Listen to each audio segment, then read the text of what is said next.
Welcome to the Reality Revolution. I'm your host, Brian Scott. Today we've reached lesson 17 of the Psychiana course, and it's picked up momentum and steam. I can really feel a lot of people are starting to pick up on how delicate some of these lessons are, and by spreading them out, doing it every 2 weeks, it has sort of been amazing. At first, I applied it just a little bit and then a little bit more, and then went back and applied it. And over time, each of these exercises became very powerful, even though so simple. His discussion of the God power and the God law has been unique in the way that he discusses it. The history of Psychiana being an actual mail order course and one of the largest religions for a very short period of time in the United States was Psychiana.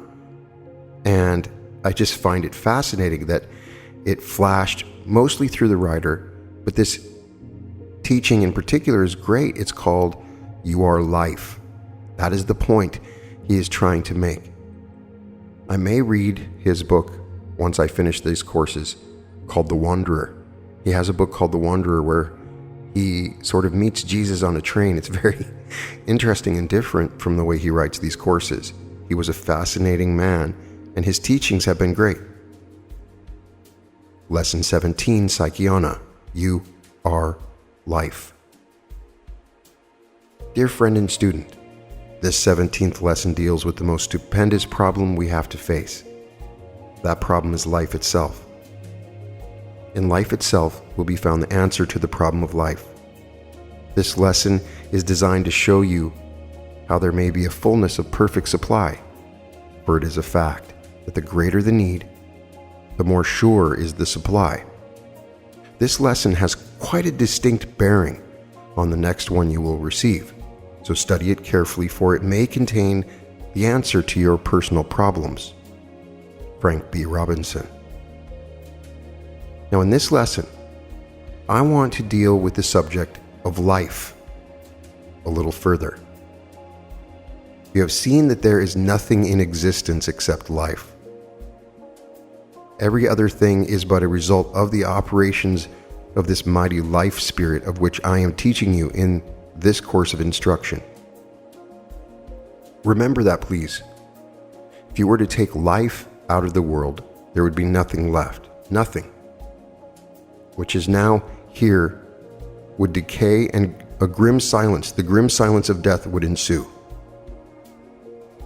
Suppose you imagine for a few moments here what this old world would be like if there were no life in it.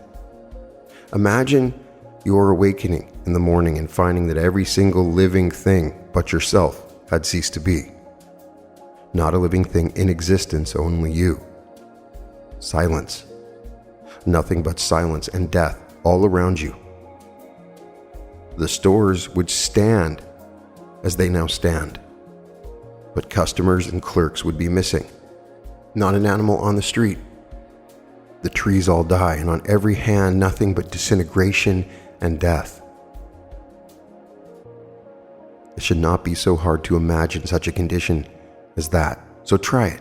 Take the city in which you now live and try and imagine the city as being a city of no life except yourself. Then you'll be able to see what an immense thing a living person is. Take electricity and the great factories and workshops. Take the thousands of automobiles that flash past us on the streets. Take all the bustle and noise. Take our large scientific laboratories. They all exist only because life exists.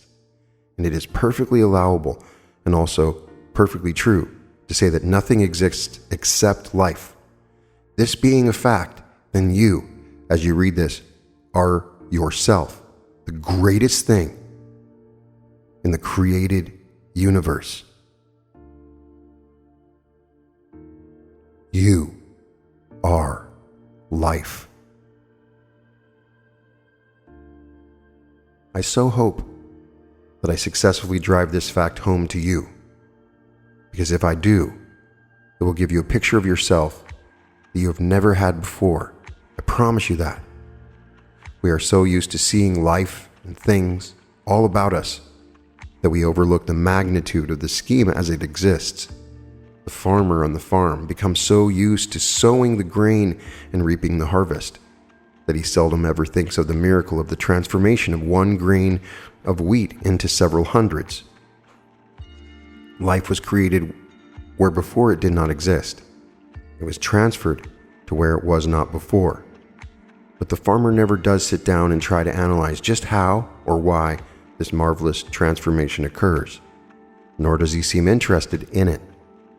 He's become so used to the miracle that is a matter of everyday fact with him, and so he pays no attention at all to it. So you and I have become so used to life that we take it as a matter of course, and unless deadly in earnest, we do not take much interest in it. For all we know, the secret of the whole scheme might very easily be within our grasp, but we never give a second thought to that possibility. We see life around us on every hand. Black life, yellow life, brown life, every conceivable form of life, and yet we pay no attention to it, just taking it as a matter of course. Therefore, the greatest thing in the world has become so common to us that we do not pay attention to it at all. Those who want to be successful in life will go chasing this rainbow and that rainbow. They will search here and they will search there. They will buy this theory and they will buy that theory. They will follow every psychological faker that comes along. They have gone to the church and the preachers to try and find out more, but silence has rewarded their efforts. Some charlatan or other comes along, and these good earnest souls are to be found following in the bandwagon. First here, then there. First they look to religion, then they look to the skies and elsewhere. I wish I had the money right now that has been spent by honest, intelligent souls in trying to find something of the secret underlying the universe. They want to be successful, they want to be happy, they want to be healthy. And so millions of dollars have been paid by them in what to date seems to have been a somewhat fruitless search for truth. And they never find it. I'm not interested in money very much as such. I'm only interested in it as a means to an end in the age in which we are living, which age happens to be a monetary age. But had I the cash that has been thrown away on this eternal search for the truth, I should be able to put my teaching all over the world in mighty rapid order and not charge for it either, for it has gone practically all over the world as it is, and this notwithstanding the fact that I do make charge for it. But let me repeat that had I the money that good souls have spent trying to find God or some little truth of life, I should certainly have a lot of it. And it is quite reasonable for those good honest souls to try to find out the very finest things of life. It is perfectly all right for them to try and discover the secret of life if they can. These souls are the ones who will pioneer the way into the spiritual realm, and they will. Many of them never let up until they do find the truth, as it does exist. But they look everywhere except in the right place. They follow this cult, and after having proven that it does not give them much lasting satisfaction, they switch to that cult. After having tried them out also, they finally drift into the study of so-called psychology. They will learn something in the realm, all right. They will learn nothing of the truth of the spiritual realm through any system of supernaturally revealed religion. But they will find it in the realm of the new psychology. It was in this realm that I found the first faint glimmer of light that led me to discover the truth of God, as I believe it to exist. It exists for me, and I know full well it exists for many hundreds of my students. This lesson is being written at 3:45 in the morning, and after a busy Monday at the study, hundreds of letters came to me from students, and while it is perhaps impertinent to this lesson, I am going to mention a fact which cannot be duplicated by any teacher in existence. I don't believe I probably answered today over 200 personal letters from students in all parts of the country. I received many letters from students in all parts of the country. I received many letters of praise. I received hundreds of letters in which my students thanking me from the bottom of their hearts for showing them the spiritual truths this course of instruction discloses. And these letters make me very happy, and I get quite used to them. I should think something radically wrong if ever one mail went by without bringing me many letters from students thanking me for these truths. But in dictating the last group of letters today, 29 of them, one after another, all contain the word wonderful. Think of that, 29 letters, one after another, and taken as they came, all spoke in no uncertain terms of the actual literal value of my teaching, and all used the word wonderful. Most of the writers of those letters, in fact all of them, were people of intelligence and ability, and some of them were quite prominent people. But they have learned to look for the answer to life's problems in the proper place. Many of them used to attend this church and that church. They bought this course of psychology, and they bought that course, and they did not find spiritual truth in any of them.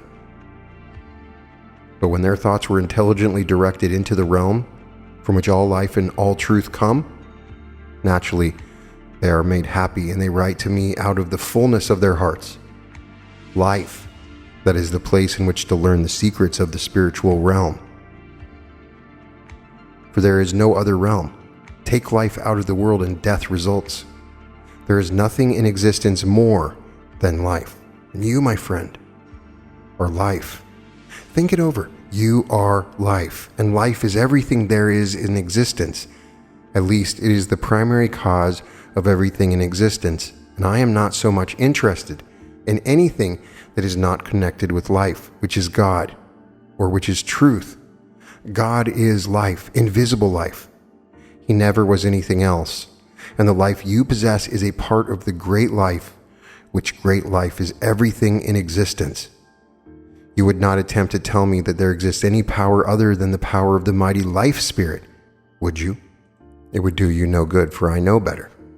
There's never been known to exist any other power or any greater power than the power of life, the mighty invisible life spirit, and you are a part of that spirit of life. Then it must follow that wrapped up you are all the powers of creation. It could not be any other way. And you may depend upon it, my friend, that this is a fact. If you want things in life that you do not possess, then the power to obtain these things lies in the great life spirit, which spirit operates now as an invisible God law for your use. And you can use this mighty law whenever you want to use it for the manifestation of whatever it is you need. You are alive, are you not? Then you are God. You are the mighty life spirit in essence. You must be. You have to be. If you were not, you couldn't exist one split second. So don't go howling around the country telling people that you never had a chance. You had all the chance in the universe, and there was all the power in the universe to back you up also, but you didn't know it. You are finding that out now, though. If you are one of the many, you have already used and are still using this mighty God law for the manifestation of the things you desire.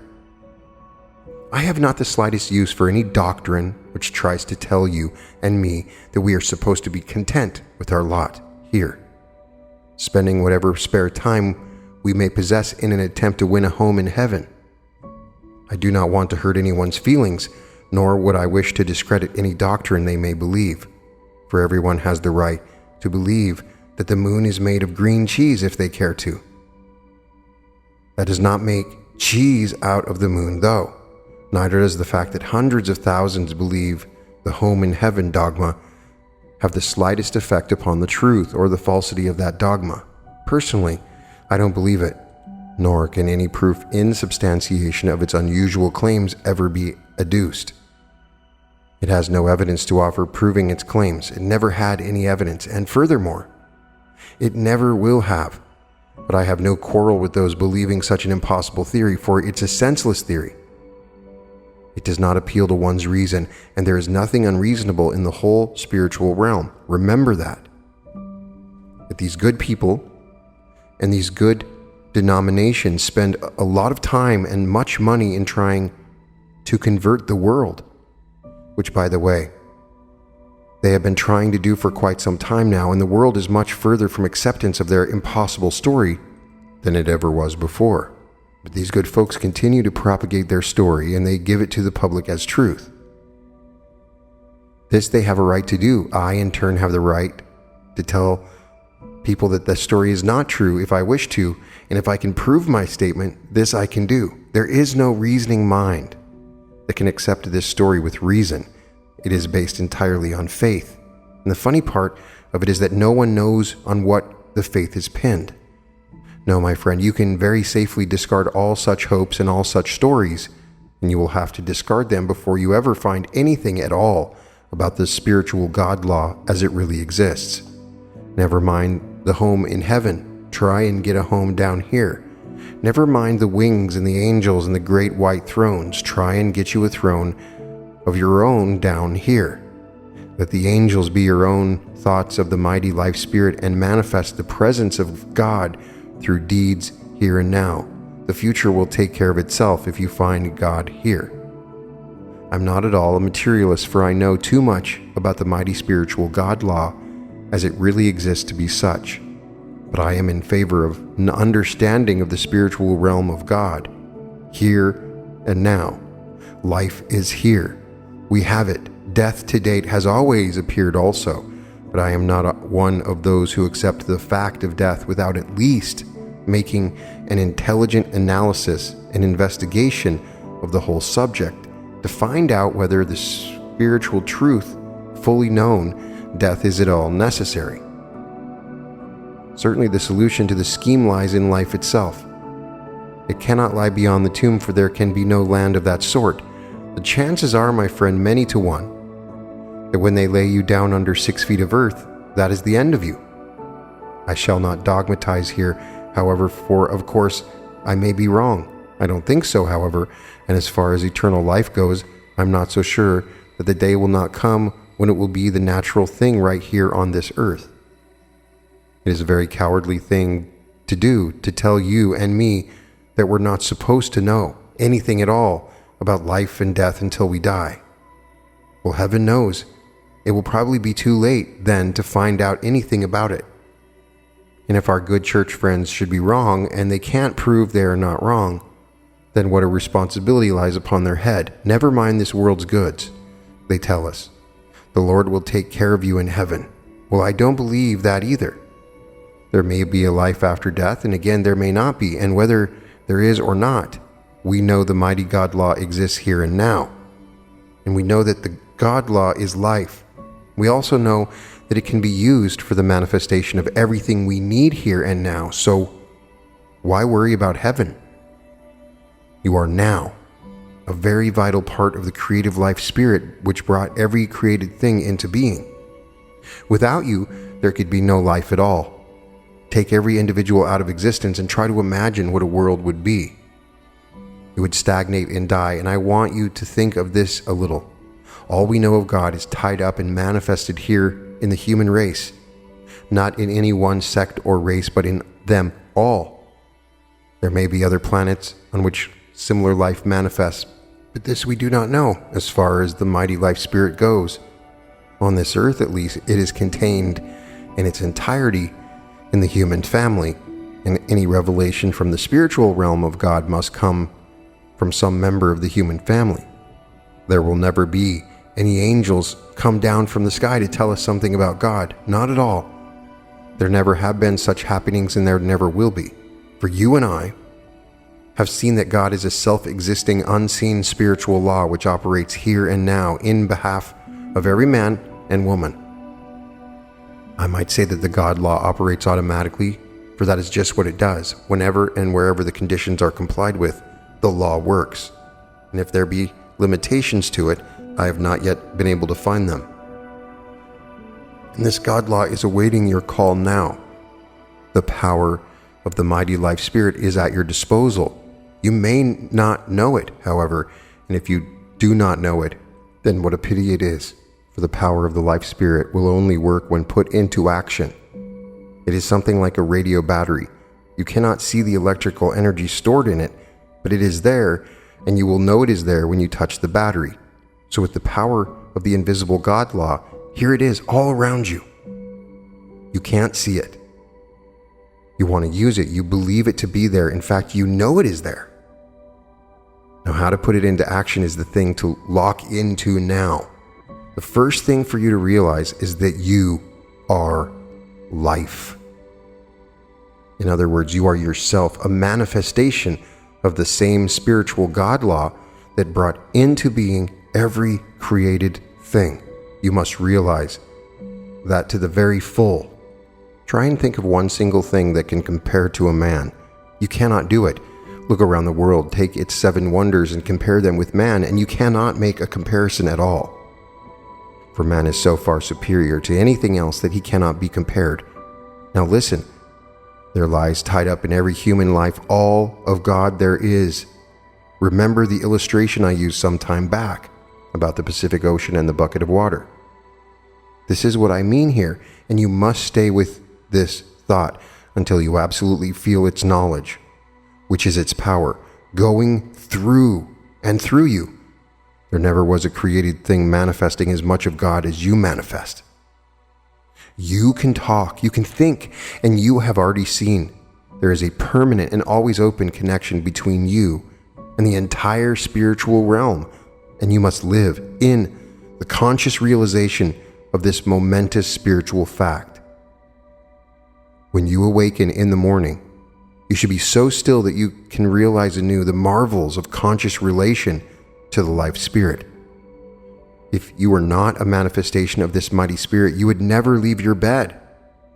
But you are a manifestation of this mighty spirit, and the permanent connection with it is in your hands as long as you are alive. And the conscious realization of this power is all that is needed to bring the material manifestation of whatever it may be you need. This life of conscious union with God is not a blustery life.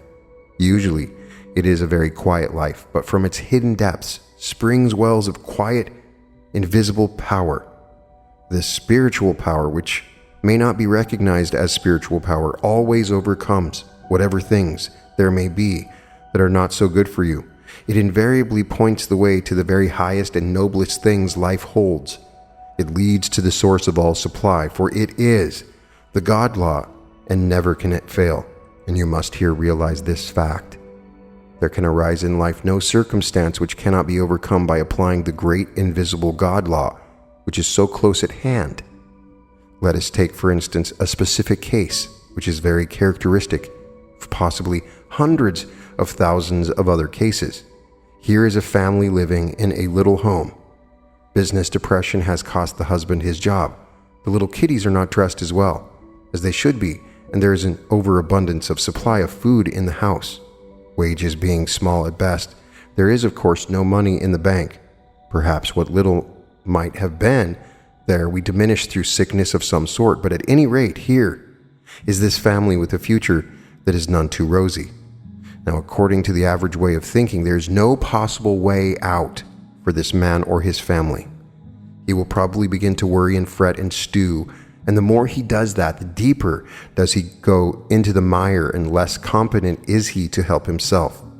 Finally, if things get bad enough, starvation faces the family, and they are thrown upon the resources of their country or state or some other charitable institution.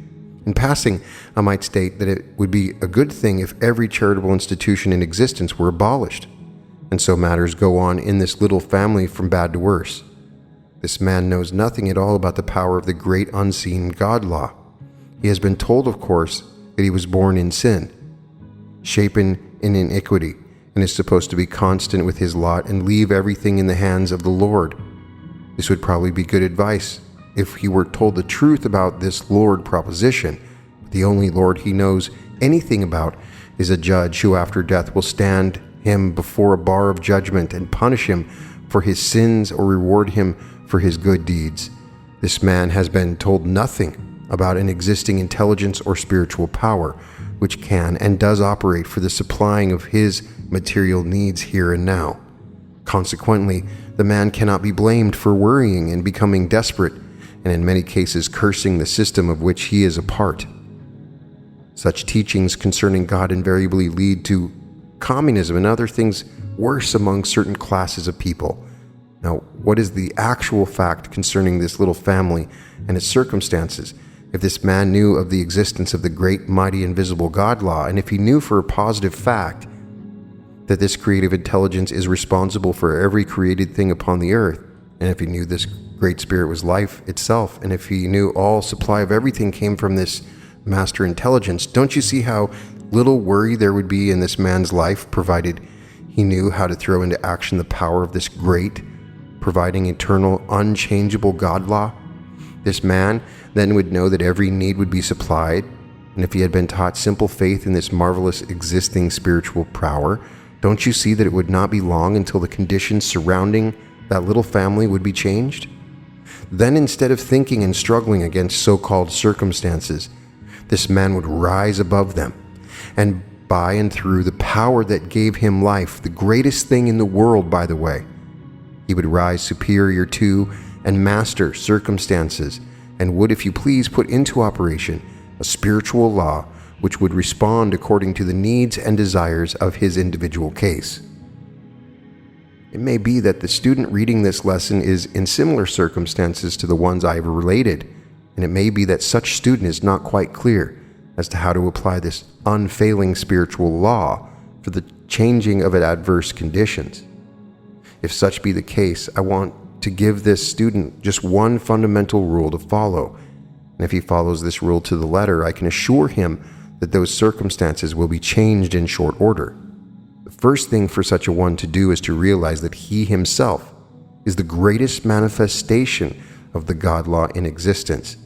If he puts out his mind all thoughts of being a lost soul and pilgrim, and all the rest of that stuff, realizes that wrapped up in him is more of this life spirit than there is in any other created thing, then do you not see the hope and positive assurance and confidence that will come into that life? The moment this truth of existence is recognized, in the place of despair comes confidence, and confidence in the law of God is the key which unlocks the door to the spiritual realm of supply.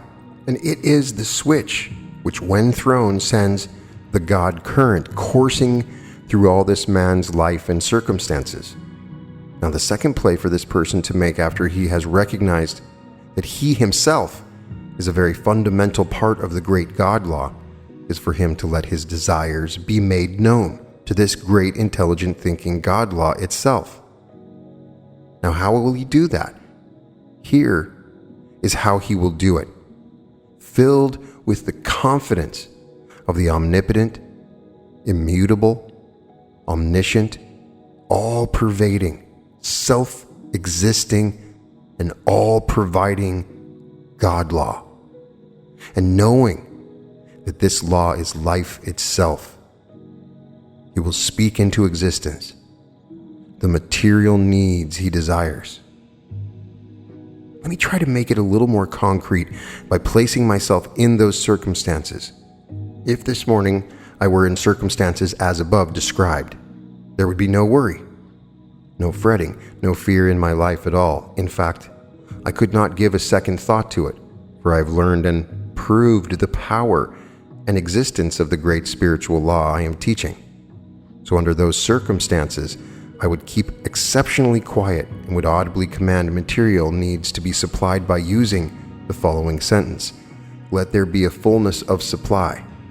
I would transmit that desire with childlike confidence into the great spiritual realm of God and leave it there. Then, if I were out of work, I would make every effort to procure it, and with all the power and wisdom of the great creative God law behind me, I would instinctively be led by this great life spirit to where work was to be had.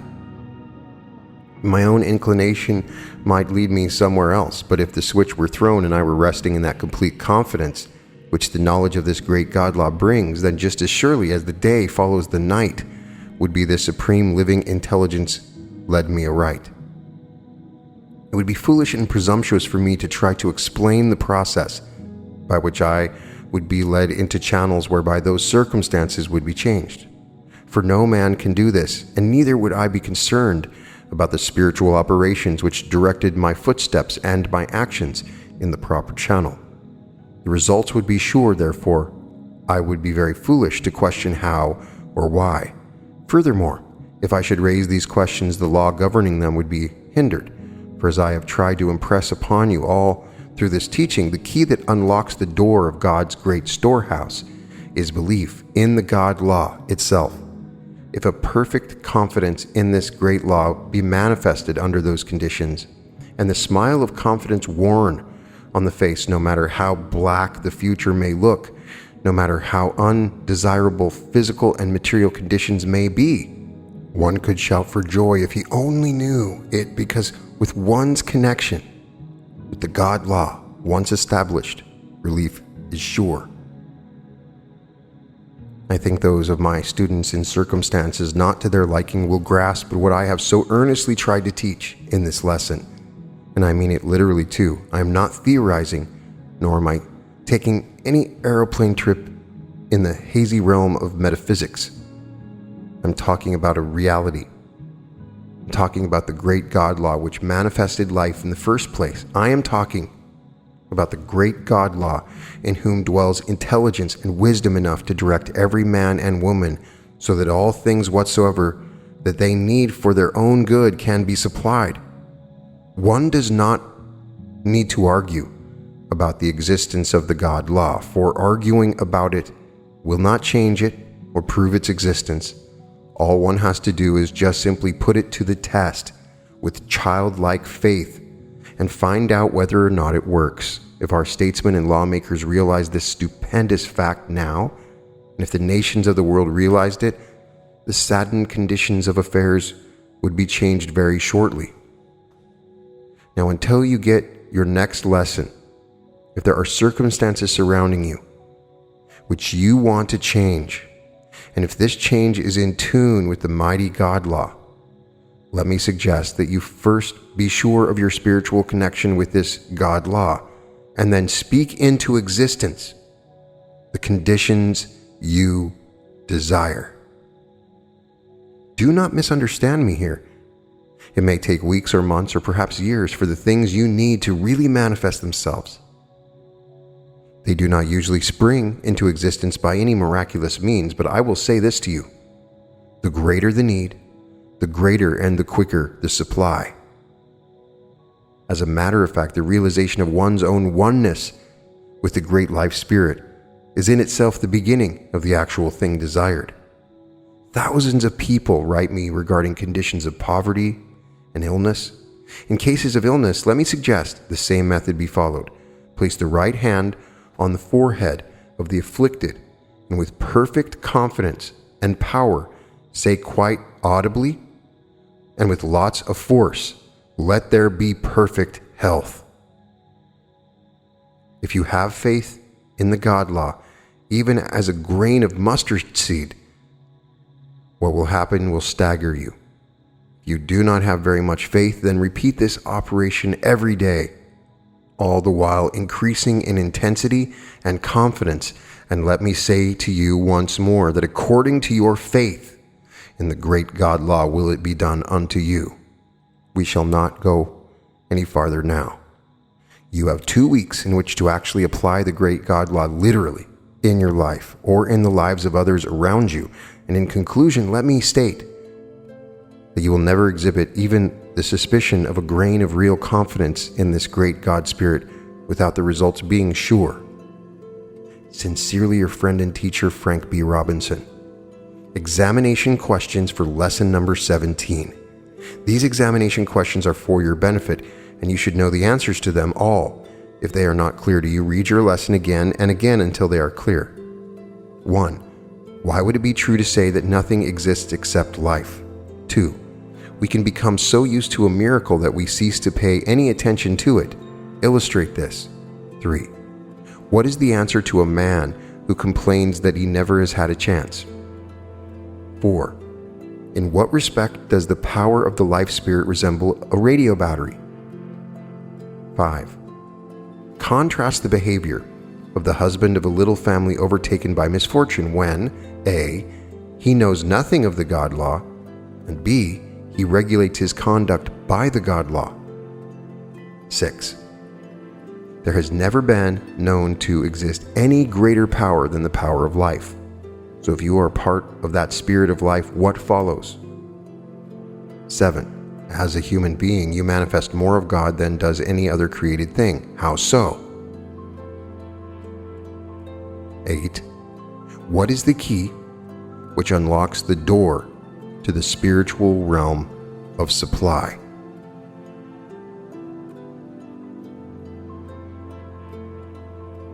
9. If there be circumstances surrounding you that you want to change, what is the first step to be taken? 10. What is the next step? Anything further? 11. What is the beginning of the actual thing desired? 12. In treating cases of illness, describe the procedure. So, to once again remember, the first affirmation that I really liked was, let there be a fullness of supply. So under those circumstances, when things are rough, be confident, don't worry, don't fret, keep exceptionally quiet, and audibly command material needs to be supplied by using the sentence, let there be a fullness of supply. I would like, if you can, to please report back if you try that and you find some success. In fact, please let me know if you've used any of his exercises and noticed a difference in particular because of the exercises that you tried in this program. I would love your feedback. Remember at the end, the technique for helping someone to heal. Put your fingers on their forehead and say, let there be perfect health. I'm going to try this. I would like to know if you could try it and let me know and come back. The way that Frank Robinson describes the grandeur of God and links you to it, it's very similar but so different than Neville Goddard. You are God. His discussion of life in this particular essay is beautiful, and it's so true. We take it for granted so much. The teeming life outside of my door. Every bug, every insect, every bird. It's something I'm noticing more and more in everything. The life is so abundant here, and we are a part of it. We're not separate from it. We are the life. Such a wonderful thought, such a powerful thing. So I would love to get your feedback if you try these exercises, and can't wait to get to lesson 18. We're getting close to finishing. There's only 20 lessons in this round. If anybody knows how to access the advanced course lessons that are level 2 for Psychiana, please let me know. Contact me, email me, because I have not been able to find those advanced courses that are also offered for Psychiana. In any case, check out the Aura training that we have in the description. It's a set of wonderful lectures that we had around a RealityCon. RealityCon is coming soon, I promise. We're trying to find a good date for it. Can't wait to meet you. Find some ways to have some open dates where I can come out and meet some people.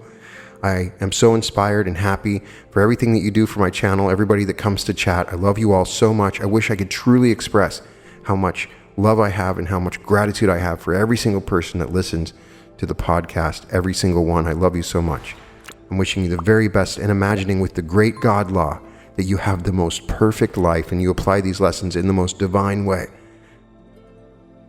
You can find all episodes of The Reality Revolution at therealityrevolution.com. And welcome to the Reality Revolution.